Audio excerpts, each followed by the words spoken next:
என்னோட மனைவி கணிக்கா. அத்திகா அன்னைக்கு எனக்கு அவளுக்கு கல்யாணம் நடக்கும்.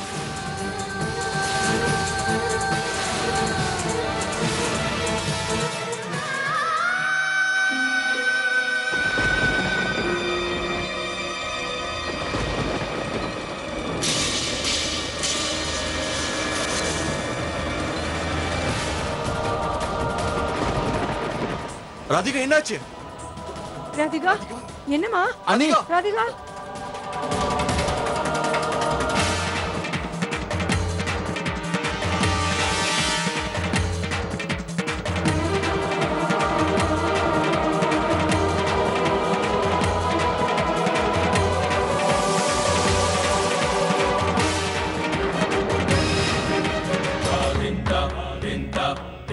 ராதிகா ராதிகா என்னாச்சு? ராதிகா இங்க பாருங்க. அண்ணா இந்த தண்ணி முகத்துல தெளிங்க.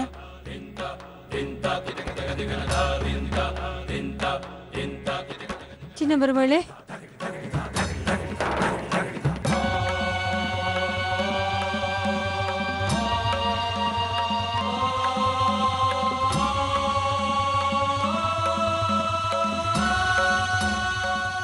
அண்ணா நம்ம வேணா டாக்டருக்கு ஃபோன் பண்ணி வர சொல்லலாமா? அன்னைக்கு ஏதோ உடம்பு சரியில்லைன்னு நினைக்கிறேன். ராதிகா இங்க பாருங்க. ராதிகா கண்ணை திறந்து பாருங்க.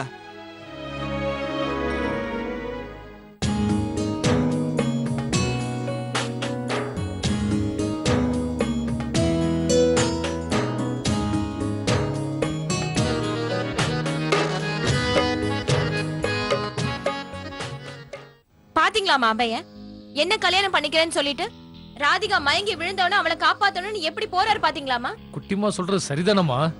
2 பேருக்கு நடுவுல எவ்வளவு பாசம் இருக்குன்னு பாருங்களேன்.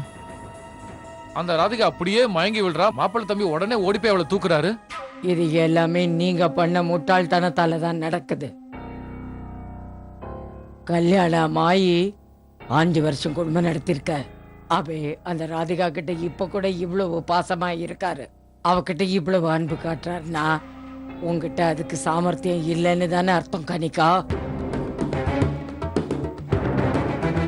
ராதிகா தான் புருஷனை மீண்டும் அடையிற வாய்ப்பா அவளுக்கு நீ தர.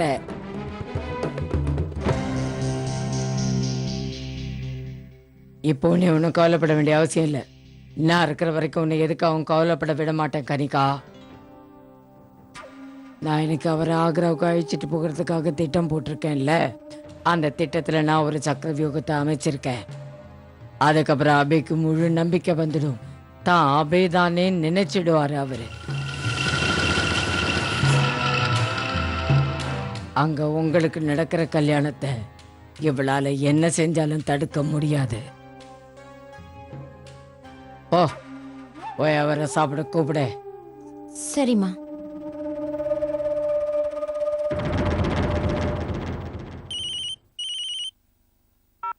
ஹலோ, யார் பேசுறீங்க?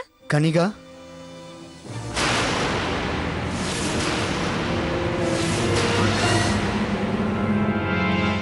கனிகா,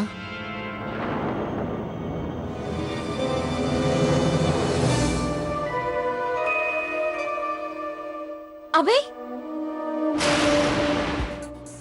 அபே, ஒரு நிமிஷங்க.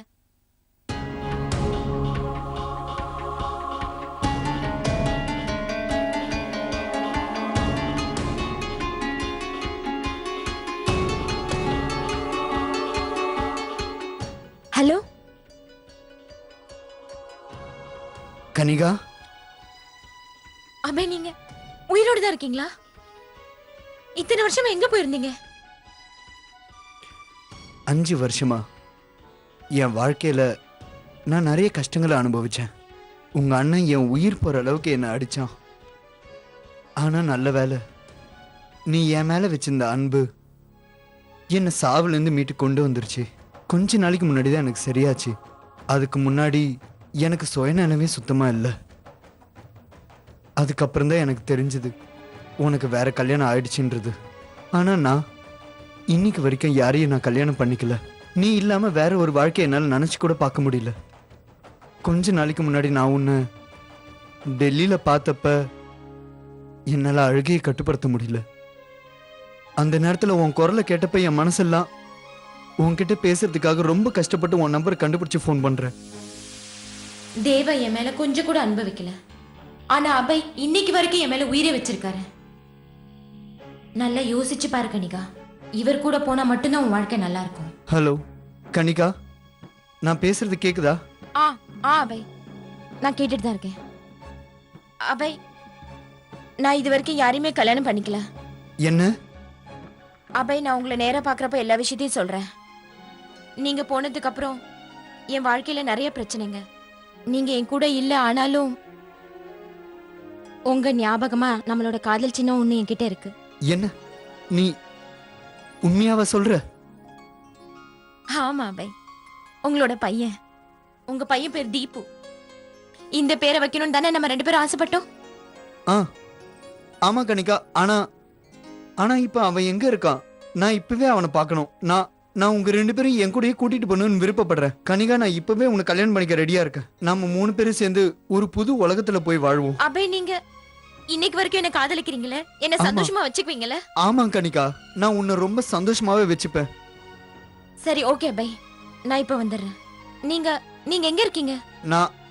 நான் டெல்லியில இருக்கிற ஹோட்டல் பாரடைஸ்ல இருக்கேன். Room number 401. 401. சரி, ஓகே, நான் இப்பவே வரேன். நான் உனக்காக காத்துட்டு இருப்பேன் கனிகா. சீக்கிரமா வந்துருவல?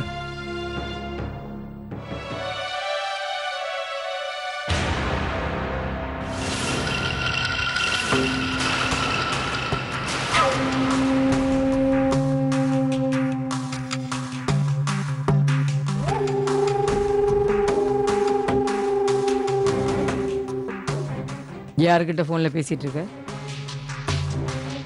இல்லம்மா, அது வந்து ஆக்ரால இருந்து என் ஃப்ரெண்டு ஃபோன் பண்ணியிருந்தான்.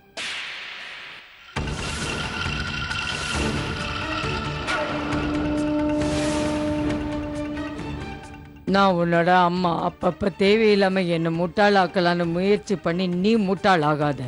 உண்மையை சொல்லு, யாருக்கிட்ட ஃபோனில் பேசினேன்? அம்மா, அவர் தேவா மாதிரி கிடையாது. இப்பவும் என் மேல உயிரே வச்சிருக்காரு. என்னோட அபய் திரும்ப வந்துட்டாரு.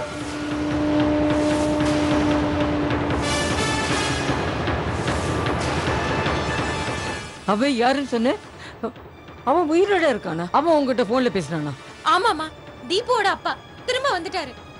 சுப், மெதுவா பேசு, மெதுவா பேசு. நீ எந்த காரணம் கொண்டும் கீழ்த்தரமானவங்களோட சகவாசம் வச்சுக்க கூடாது. புரியுதா நான் சொல்றது? இது வரைக்கும் நாம ஏதோ உண்மைன்னு சொல்லிட்டு வந்தோமோ அதுதான் இனிமையும் உண்மை. போ. அம்மா, நான் அவரை எப்படியாவது பார்த்தே ஆகணும். தயவு செஞ்சு என்ன போக விடுங்கம்மா. அவர் எனக்காக அங்க காத்துக்கிட்டு இருக்காரு. போடி.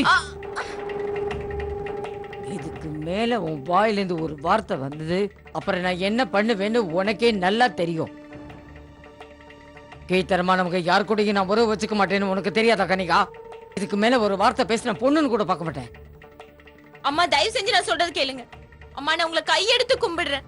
அவர் என்ன கல்யாணம் செஞ்சுக்கிறேன்னு சொன்னாரு. இப்பவும் என் மேல பிரியமா இருக்காரு. கனிகா, போதும், இந்த நாடகத்தெல்லாம் இதோட நிறுத்திக்கோ.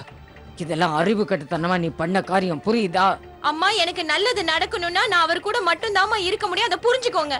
இங்க இருந்து வெளியில போகணும்னு முயற்சி பண்ண இல்ல யாருக்கிட்டே அதை ஏதாவது பேசணும்னா என்ன நடக்கும் தெரியும்ல. எல்லாருக்கும் நான் கொடுக்கிற தண்டனையை நீ கண்ணெதுக்க பாத்துட்டு தானே இருக்க. பேசாம இரு, போய் படு, போ. ஒரு வார்த்தை கூட உங்ககிட்ட வரக்கூடாது. அம்மா, தயவு செஞ்சு கொஞ்சம் நில்லுங்க. அம்மா,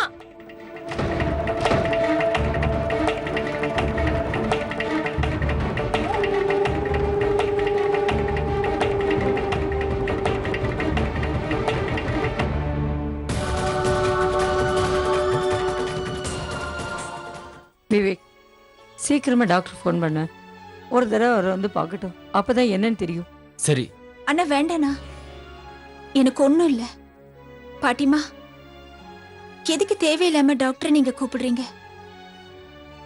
நீங்க நல்லாதான் இருக்கீங்க, இருந்தாலும் டாக்டர் வந்து பார்க்கட்டும். அதனால எந்த தப்பும் கிடையாது. விவேகண்ணா, நீங்க டாக்டர் வர சொல்லுங்க. என்னங்க, நீங்க ஒண்ணும் கவலைப்படாதீங்க. இதுக்காக டாக்டர் கூப்பிட வேண்டிய அவசியம் இல்ல. நீங்க உங்களை பத்தி கவலைப்பட மாட்டீங்களா? மேல இருந்து கீழே வரும்போது கொஞ்சம் கூட பார்த்து கீழே வர மாட்டீங்களா? ராதிகா நீ ரெஸ்ட் எடு. பாட்டிமா வாங்க நாமெல்லாம் போலாம். வாங்க பாட்டிமா. இதால உங்களுக்கு ஏதாவது ஆயிருந்தா?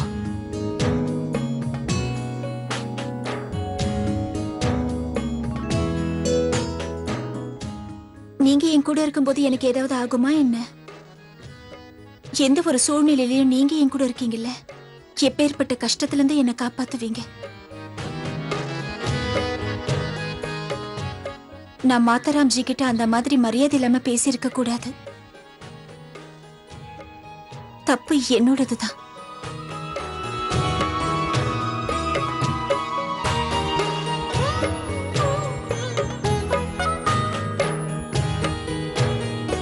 அத்தி அன்னைக்கு நீங்க கனிகாவை கல்யாணம் பண்ணிக்க சம்மதிச்சிட்டீங்களா?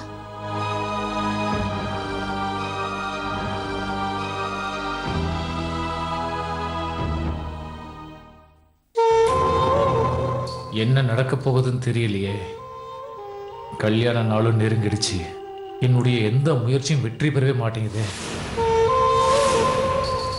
இந்த கல்யாணம் மட்டும் நடந்துருச்சுன்னா என் வாழ்க்கை நாசமாகிறத யாராலையும் தடுக்க முடியாது.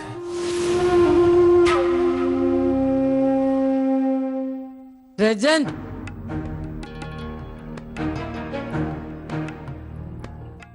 என்னம்மா என்னாச்சு?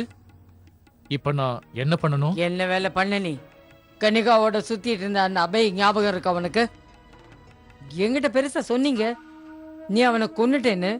ஆ, உயிரோட இருக்கான் அவன்.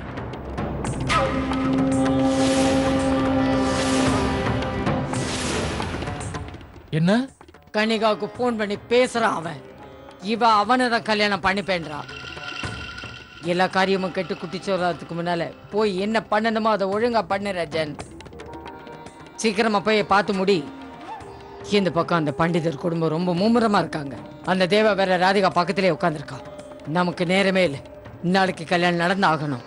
நம்மளோட எந்த காரியத்துக்கும் அந்த அபே குறுக்க இருக்கிறத நான் விரும்பல. அவன் நம்ம வழியில குறுக்கிடாம நீ தான் பண்ணணும் ரஜன், புரியுதா? புரியுதுமா. நான் என்ன செய்யணும்னு இப்ப எனக்கு நல்லாவே புரியுதுமா. புரியுது இல்ல? இந்த தடவையாவது அந்த காரியத்தை பாதியில விடாம முழுசா முடிச்சிட்டு வா. அந்த அபையோட வாழ்க்கையை ஒரே அடியா முடிச்சிட்டு வா. அப்படியே பண்ணிடுறேம்மா. அப்படி போடு. இப்போதான் அந்த கடவுள் என் விஷயத்துல கண்ணை திறந்திருக்கான். இனிமே எனக்கும் நல்ல காலம் நடக்க போகுது. இதுக்கு மேல நான் அடிமையா இருக்க வேணாம். இப்ப என்ன பண்றது? கடவுளே, எனக்கு எப்படியாவது உதவி பண்ணுங்க. ஏதாவது பண்ணி என்ன இங்கிருந்து வெளியே அனுப்புங்களேன்.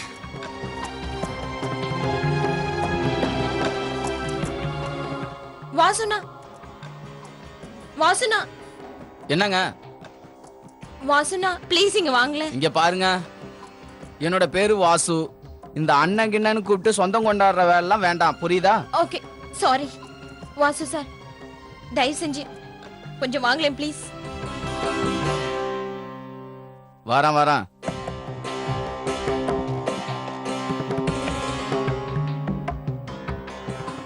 என்ன எது கூப்பிட்டீங்க? அண்ணா. என்ன? வாசு சார், கொஞ்சம் கதவை திறந்து விடுங்களேன். முதல்ல உங்களை உள்ள வச்சு தாப்பா போட்டது யாருன்னு சொல்லுங்க.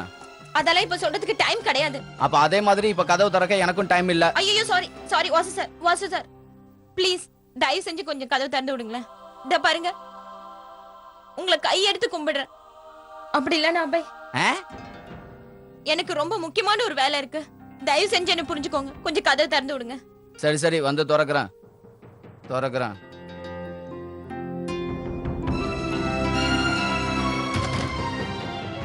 ரொம்ப தேங்க்ஸ்.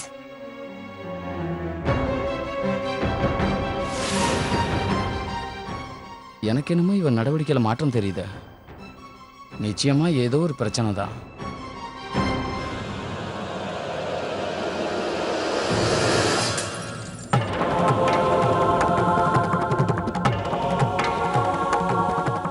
கனிகா, என்னாச்சுமா?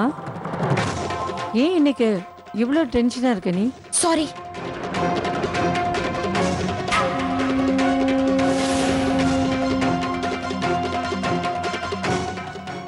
என்னாச்சு பாட்டிமா உங்களுக்கு? யாரோ கன்னிகாவை ரூம்ல வச்சு தாப்பா போட்டிருந்தாங்க. அது யாருன்னு தெரியல. ஆ? ஆ. என்கிட்ட கூட ரொம்ப ரெக்வஸ்ட் பண்ணாங்க. கதவை தரன்னு கெஞ்சினாங்க. நான் திறந்து விட்டேன். நான் கதவை திறந்து விட்ட உடனே எதுவுமே சொல்லாம வேகமா ஓடி போயிட்டாங்க.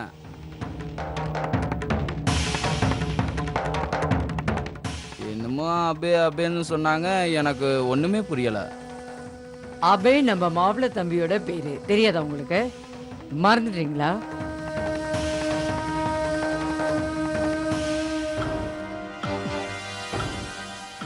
இது இவங்க எல்லாரும் பேசுறத பார்த்தா எனக்கு என்னவோ பிரச்சனைன்னு தான் தோணுது வாசு. ஆ, நிச்சயமா ஏதோ பிரச்சனை. இருங்க, நான் எடுத்து தரேன். ஏதோ முக்கியமான விஷயம் இருக்கு. இவங்க எல்லாரும் நம்ம கிட்ட மறைக்கிறாங்க. ம்.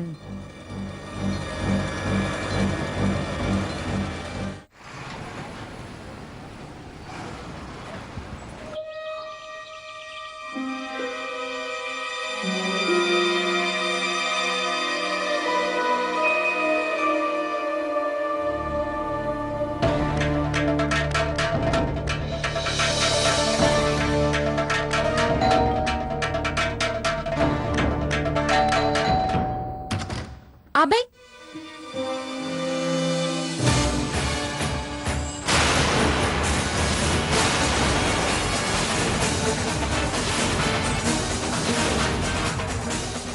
அண்ணா நீங்க ஏன் இப்படி கேக்குற? நான் தான். அப்படின்னா அபய்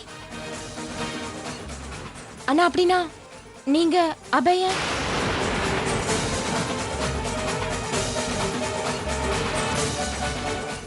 ஏய், தாராளமா உள்ள வையன். ஹோட்டல் பில்ல நான் தானே கட்டணும். அபய், அபய் அண்ணா, என்ன ஏன் இவ்வளவு டென்ஷன் ஆகுற? நீங்க அவர் எதுவும் பண்ணிடல? ஏன் வாய் மூடிட்டு இருக்கீங்க? வாய் திறந்து பதில் சொல்லுங்க. குட்டிமாய், உனக்கு என்ன பத்தி நல்லாவே தெரியும். நான் உனக்கு கெடுதல் எதுவும் பண்ண மாட்டேன்ல. எதுக்கு சந்தேகப்பட்டு என்ன கேக்குற? மூளைகீழ குழம்பு போச்சா? என் மேல நம்பிக்கை இல்லையா உனக்கு? என்ன குட்டிமா நீ? 5 வருஷத்துக்கு முன்னாடி ஒரு காரியத்தை நான் பாதியிலே விட்டுட்டு போயிட்டேன்ல, அதை இப்ப முடிக்க போறேன்.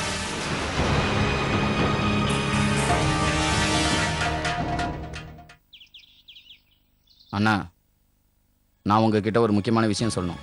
இப்பெல்லாம் நம்ம வீட்டில் என்ன நடக்குதுன்னு ஒண்ணுமே புரியல.